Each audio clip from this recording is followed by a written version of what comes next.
মানে আপনাকে দিয়ে শুরু করতে চাই। আমরা সাম্প্রতিক একটা সেমিনারে করেছিলাম এবং আপনারা ছিলেন, আমরা সেখানে অনেকগুলো ডিসকাশনের পার্ট ছিল এবং এর পরবর্তীতে আমরা যখন দেখলাম র্যাবের টহলটা তারা কিন্তু বন্ধ করে দিল এবং অনেকগুলো জায়গা থেকে তারা নিজেদেরকে গুটিয়ে নিল। আজ মানে প্রকাশ্য দিবালোকে একজন উপজেলা চেয়ারম্যান, যিনি দুইবার নির্বাচিত চেয়ারম্যান ছিলেন, এর আগে ইউনিয়ন পরিষদের চেয়ারম্যান ছিলেন এবং তার দলীয় গণ্ডিত একটা পরিচিতি অনেক বিশাল, কিন্তু সকালবেলায় সে তার বাড়ি থেকে একটা মহাসড়ক, যেটা আগে ফেনী থেকে চট্টগ্রাম যে সড়কটি ছিল সেই সড়ক স্টেডিয়ামের পাশে, এবং ৩০-৪০ জন লোক আসলেন, তার গাড়ি থামালেন এবং তাকে গুলি করে মারলেন, ছুরিকাঘাত করলেন, তার সঙ্গের লোকজনকে মারধর করলেন। তারপরে তারা কিন্তু নৃশংস নিষ্ঠুর যে ঘটনাটি ছিল তাকে কিন্তু পুড়িয়ে মারলেন, যেটা বাংলাদেশের ইতিহাসে এরকম নজিরবিহীন ঘটনা আমরা দেখিনি।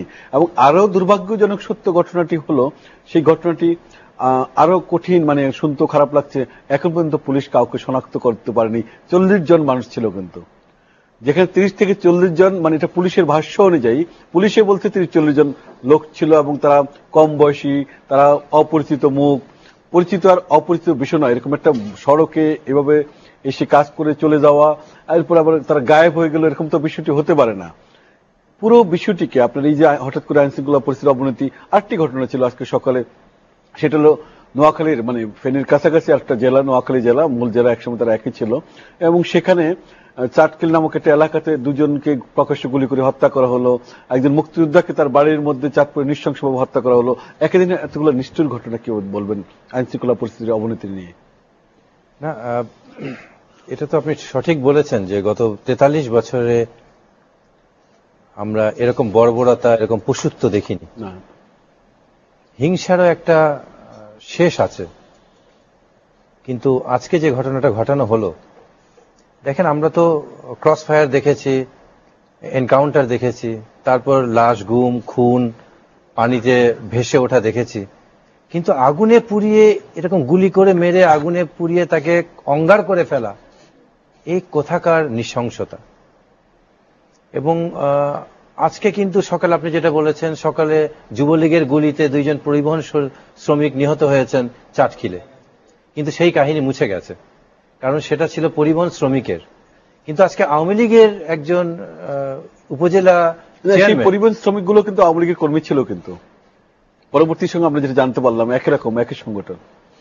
কিন্তু সেটার জন্য আমাদের মাননীয় প্রধানমন্ত্রী নির্দেশ দিয়েছেন যে তাকে ধরার জন্য, এবং উনি বলেছেন এটা স্বাধীনতা বিরোধী লোকদের এটা কাজ, চেতনা বিরোধী লোকদের কাজ। তো মামলা হওয়ার আগে, ট্রায়াল হওয়ার আগে তো উনি রায় দিয়েই দিলেন, কিন্তু এই নির্দেশটা উনি নারায়ণগঞ্জের 11 খুনের মামলায় তো আমরা তখন পেলাম না। এবং তিনি বলেছিলেন নারায়ণগঞ্জের ঘটনা, তিনি কিন্তু একরকম বলেছিলেন, পরে বলেছিলেন, যখন শামীম ওসমান ওনাকে ফোন করেছে, জানানো হয়েছে, কয়েকদিন পর উনি এই রিয়াকশনটা দেখালেন। কিন্তু একটা দেখেন, আজকে হাঙর মাছের একটা ক্ষুধার্ত হাঙর ইলিয়াস আলীকে খাচ্ছে, ক্ষুধার্ত হাঙর চৌধুরী আলমকে খাচ্ছে। এই ক্ষুধার্ত হাঙর যখন খাওয়া শেষ হয়ে যাবে প্রতিপক্ষকে, তখন নিজের লোককে খাবে।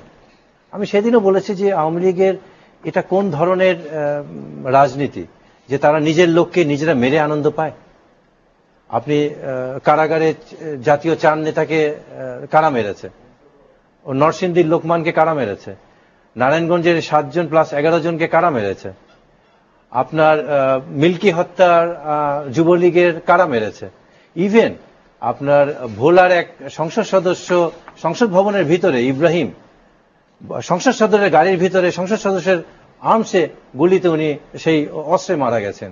তো আওয়ামী লীগ করে, আওয়ামী লীগের লোকরা যদি আওয়ামী লীগের হাতে বধ হয় এবং সেটার যদি বিচার না পায়, এর চেয়ে দুঃখজনক বোধহয় আওয়ামী রাজনীতিতে আর কোথাও খুঁজে পাওয়া যাবে না। এবং এই ঘটনার সবচেয়ে দুঃখজনক মোড়টা হচ্ছে যে যখন এই ঘটনাগুলো ঘটে, আমাদের স্বরাষ্ট্র মন্ত্রী তো থাকে না, প্রতিমন্ত্রী যিনি, উনি বলেন বিগত সময়ের চেয়ে সবচেয়ে ভালো অবস্থা এখন আইন শৃঙ্খলা পরিস্থিতির, এবং আমরা নির্দেশ দিয়ে দিয়েছি দলমত নির্বিশেষে সে যেই হোক না কেন তাকে গ্রেফতার করা হবে এবং একটা তদন্ত কমিটি করা হবে।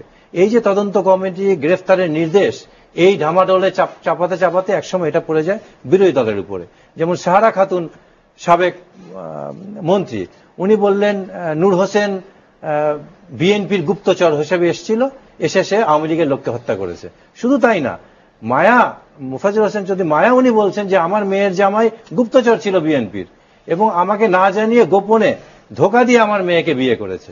এই যে একটা ঘটনা ঘটে যাওয়ার পর এটাকে রাজনৈতিকভাবে চাপিয়ে দেওয়া, তাতে তো আইনের শাসন বলবৎ হয় না এবং অপরাধীরা এইভাবেই ছাড়া পেয়ে যায় যে না, আমি রাজনীতি করলে আমার পেছনের শক্তি তো বিরোধী দলের উপরে এটাকে দায় চাপাবে, যার ফলশ্রুতিতে কিন্তু 43 বছরে আমরা কোন রাজনৈতিক হত্যাকাণ্ডের আজ পর্যন্ত বিচার পেলাম না। এই দেখেন শুরু হলো আমাদের নারায়ণগঞ্জে 11 লাশ, তকির 11 লাশ, আমি আসবো আপনার কাছে, এগুলো পরে নিয়ে শুনবো। শফিউল আলম ভূঁইয়া, আমরা যেখানে থেকে শুরু করেছিলাম ফেনীর ঘটনা,